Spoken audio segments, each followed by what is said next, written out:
let's talk about possible connections that are that you can make with this. Okay. You can associate this agent with WhatsApp, with Telegram, Discord, Slack, iMessage. If you're working in an organization, you may have access to Slack. You may not even be using it for your personal stuff. WhatsApp, at least in India, a lot of people have WhatsApp. Telegram, in India, in some other parts of the world as well, very common. But the idea really is that you are able to connect your agent to these social media applications that you have access to and be able to perform certain actions. We'll come to what actions those are. You can set it up on Mac. You can set it up on your iPhone or your Android phone. All of these are options.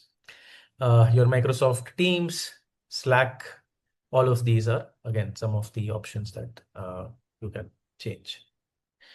All right, so what actions can this OpenClaw perform? It can do multiple things. Let's say you are somebody who is responsible for sales. Okay. When it comes to sales, you might be responsible for answering so many different people or reaching out to so many people, right? There can be some sort of an automation that you can have, set it up on your system, but control it with your WhatsApp, right? That is something that you can do. You can collect information, anything that you would do on a repeatable basis, on a verifiable basis, is something that is possible to do using OpenClaw. We will look at one or two examples in this session itself. You can send email, you can reply, you can react, you can edit, delete, search for it, etc. I'll give one scenario just to make sure that everybody can connect to it. Maybe if you're on your WhatsApp, you can just send a message from WhatsApp.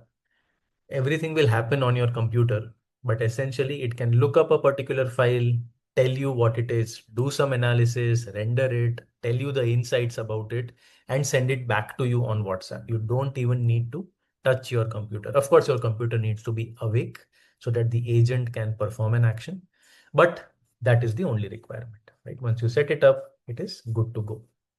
You can even control device actions. You can capture the camera, record your screen, read the location. Think of all the little things that you want to do.